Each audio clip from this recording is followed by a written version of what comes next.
The red light on the studio camera blinked live. It was supposed to be a simple Tuesday episode of The View. The audience was cheerful. The topics were routine. But midway through a segment on global politics, something shifted. Co-host Sunny Hostin mentioned a recent summit in West Africa. Joy Behar threw in a joke.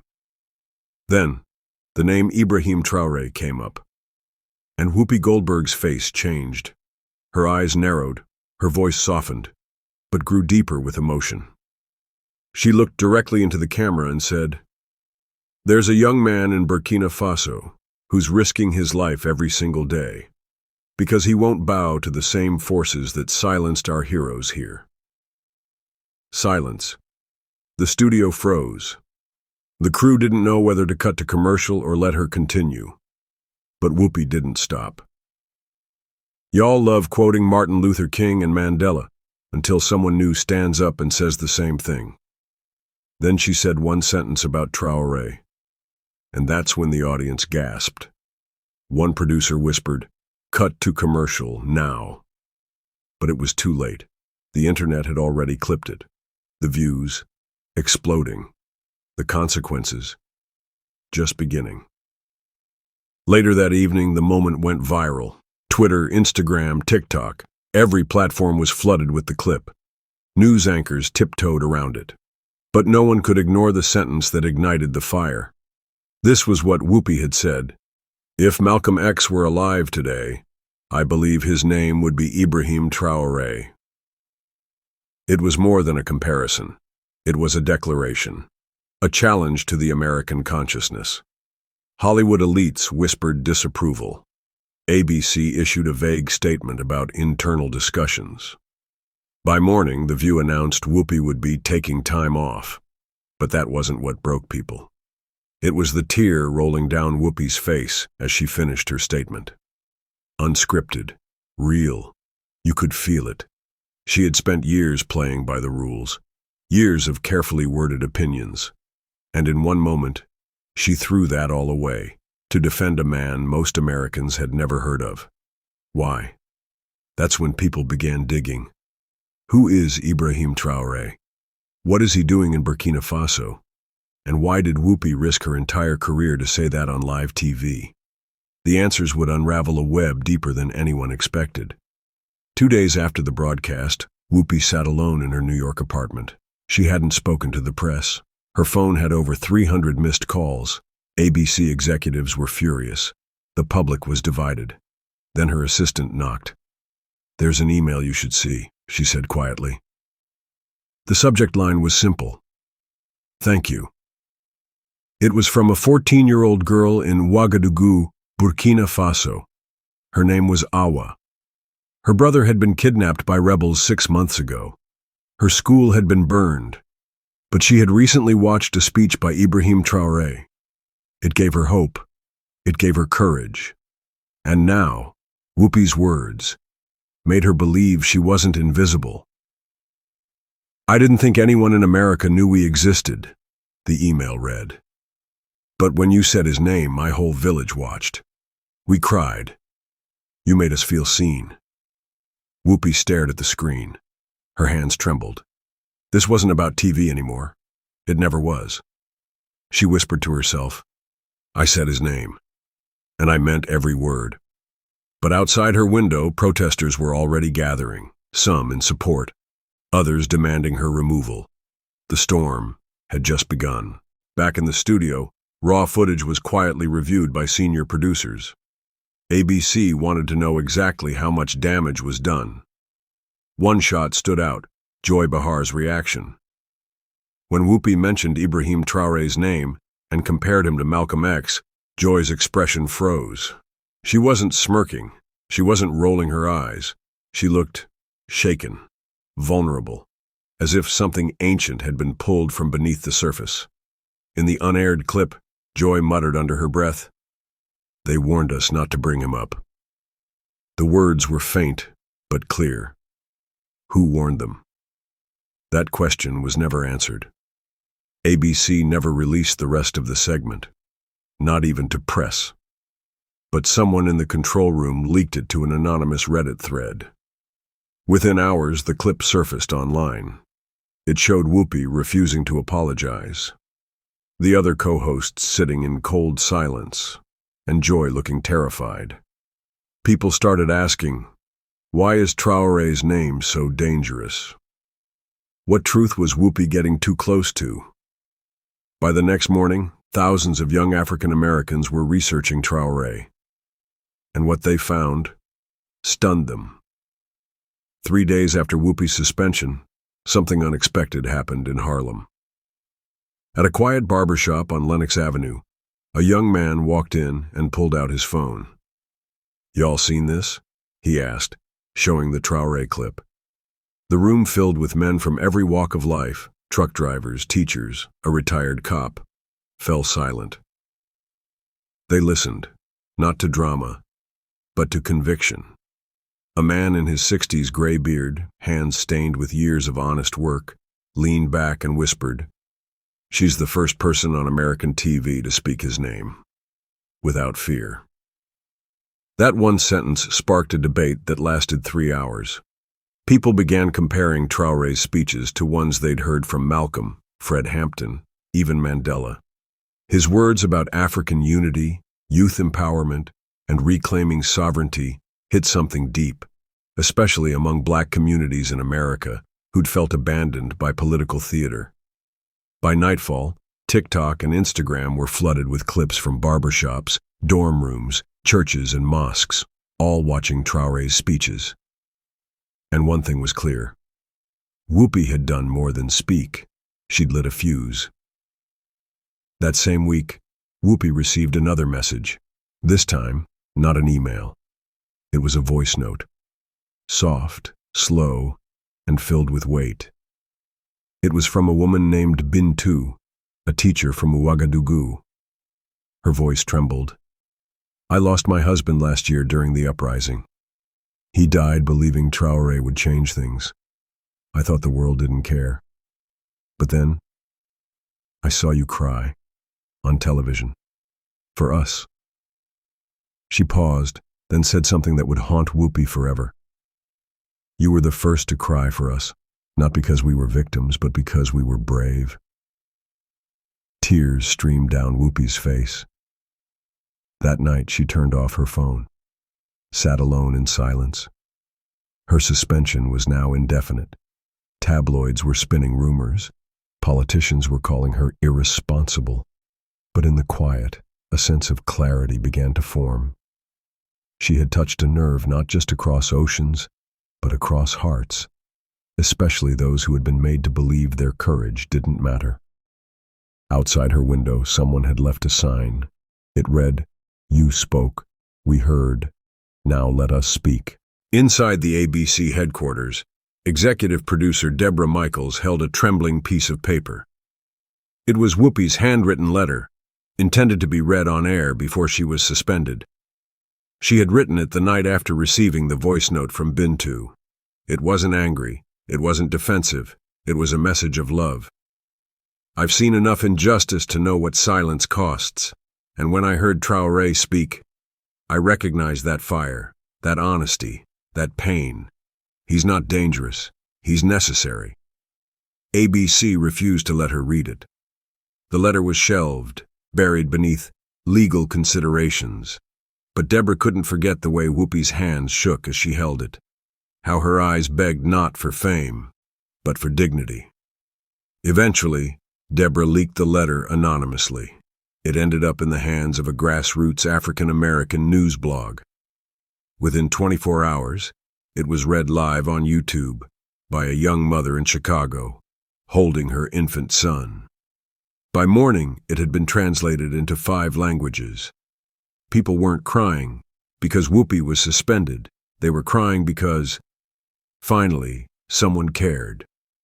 In a struggling middle school on the west side of Baltimore, Ms. Harris, a tired but determined history teacher, paused mid-lesson. She turned off the projector, walked to her desk, then played a speech. Not Martin Luther King, not Malcolm. It was Ibrahim Traoré. His voice filled the classroom. Africa does not lack resources. We lack freedom from those who steal our future while shaking our hands. The students leaned in. Phones dropped. Pencils stopped. By the end of the clip, 13-year-old Jamal stood up and said, "Why we never learn about him in school." The class went silent. Ms. Harris wiped a tear from her eye. "Because when someone tells the truth too soon," she said quietly, "the world calls them a threat." That day, her students wrote letters, not to politicians, but to Traoré himself. Dozens of them, full of questions, hope, pain. One read, "Do they want you quiet because they're scared you'll wake us up?" Later that night, Miss Harris posted their letters online. By morning, Whoopi saw them, and she cried. At 2:16 a.m., Whoopi's phone rang. She was alone, awake, exhausted. She almost didn't answer, but something told her to. A deep, calm voice greeted her. "Good evening, Ms. Goldberg. This is Ibrahim Traoré." Her breath caught. For a full 5 seconds, she couldn't speak. Traoré continued gently. "I heard what you said, and I want you to know, your courage reached us. Not through politics, not through media, but through humanity." Whoopi's voice cracked. "I thought I ruined everything." He responded without pause. "You didn't ruin anything. You reminded the world that black truth is not a scandal. It's sacred." They spoke for 27 minutes, about Africa, about pain, about hope. He told her about the children sleeping beside burnt-out schools, the women leading villages with no electricity, and the dreams of a continent being rewritten by the young, not the powerful. When the call ended, Whoopi sat in darkness, but her soul felt light. That night, she made a decision. This wasn't about the view anymore. This was about a voice the world tried to mute, and the millions who were ready to listen. In a small village outside Kaya, Burkina Faso, 11-year-old Salimata sat beneath a mango tree. Her school had been burned months ago by armed rebels. Her teacher was gone. Her friends had scattered. But she still had one thing: a half-burned notebook with Ibrahim Traoré's face glued to the inside cover. That day, she watched a borrowed phone as someone played Whoopi Goldberg's now famous clip. She didn't understand all the English, but she understood Whoopi's tears. And she smiled. Salimata turned to her grandmother and asked softly, "Why is the American woman crying for us?" Her grandmother placed a hand on her shoulder. "Because the truth has no border, child." Later that night, Salimata wrote in her notebook, "One day I will speak like Ibrahim and make big people listen, like Whoopi did." The next morning, that page was posted on a non-profit's Twitter account. It reached millions. And somewhere in New York, Whoopi saw it and whispered, "She doesn't even know how strong she already is." After her suspension, Whoopi was told she couldn't speak about Ibrahim Traoré in any public interview. ABC feared escalating political tension. But one morning, she got an invitation that would change everything. It wasn't from a journalist, not from a talk show. It was from a group of students at Howard University. They were organizing a private forum, off-camera, to discuss African leadership, media censorship, and modern black liberation. The theme? We say their names too. Whoopi arrived without makeup, no entourage, just truth. The students asked her, "Why did you risk it?" She paused, looked around the packed room. Some students were crying, others were filming. One had Traoré 2024 written on their hoodie. Whoopi finally answered, "Because I didn't come this far just to sit quietly in my own comfort while a brother speaks with fire and gets met with silence." The room erupted in applause. Not for a celebrity, but for courage. ABC sent her a warning the next day, but by then, it was too late. The world had already listened. 2 weeks later in Los Angeles, a small group of black U.S. military veterans gathered for a closed-door event.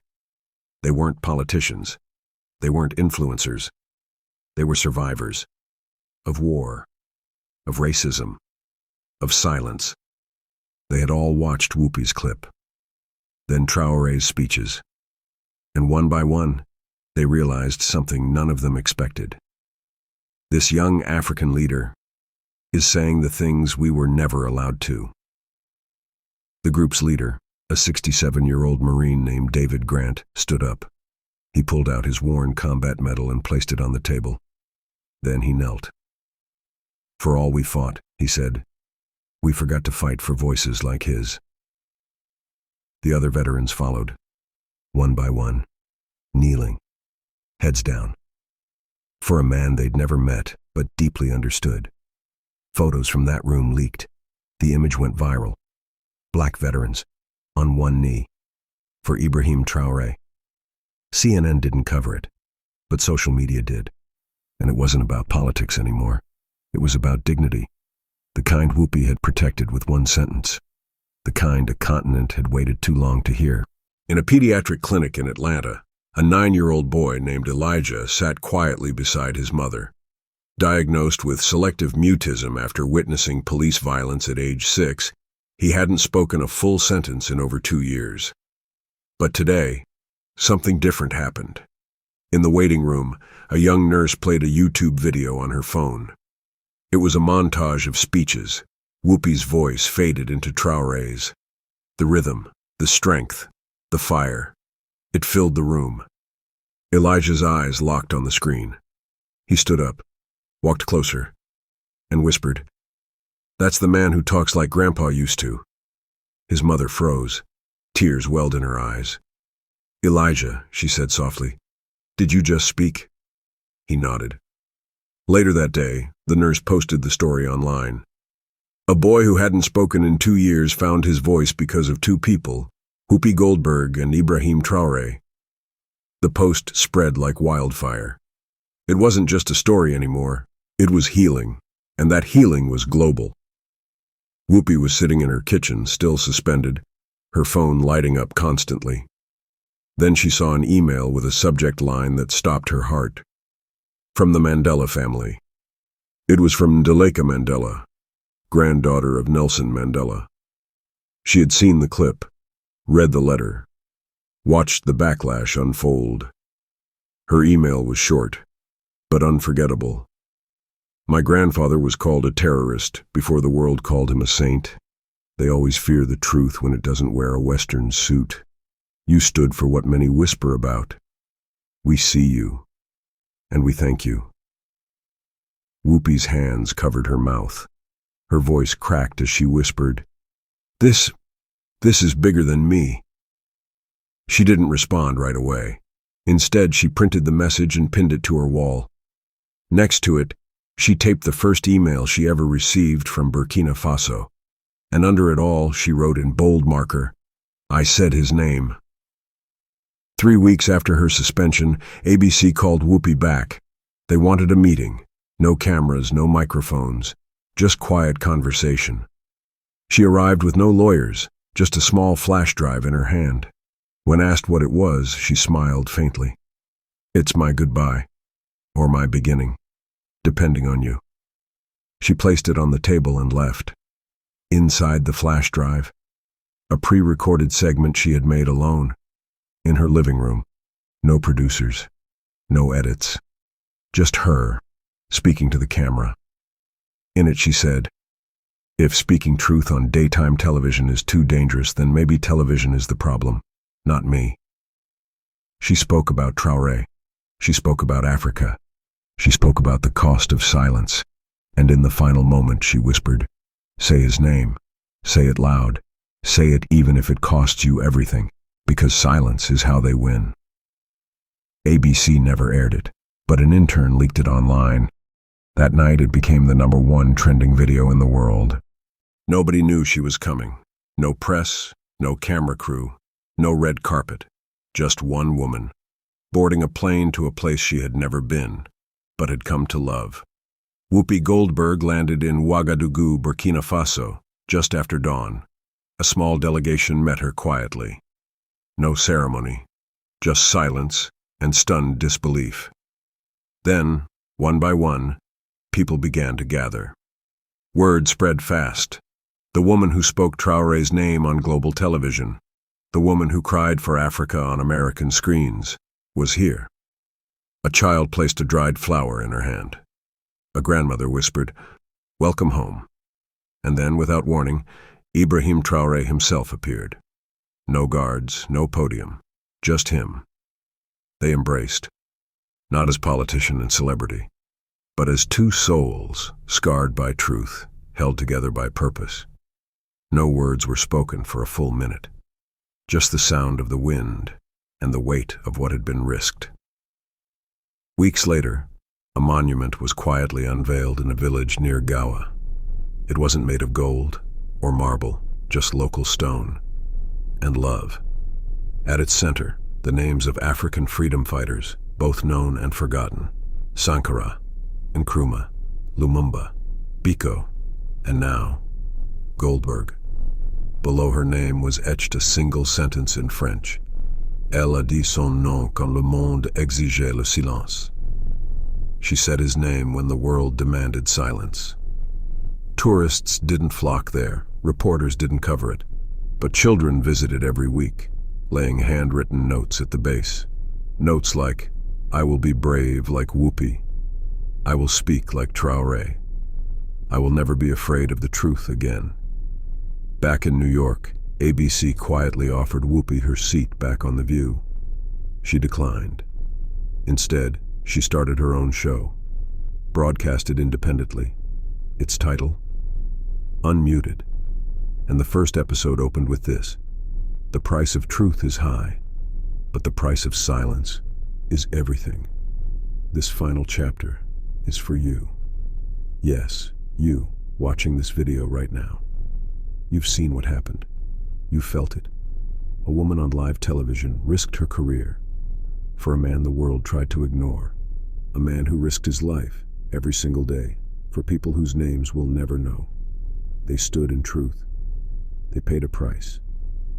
But in doing so, they gave us a gift, a reason to listen, a reason to speak, a reason to feel again. So now, we ask you, say his name. Say it in the comments. Say it with your like. Say it with your subscription. Type Ibrahim Traoré if this story made you cry. Tap like if it made you feel. Hit subscribe if you believe truth like this must be heard. This isn't the end. It's the beginning of something real, a global awakening, one voice at a time.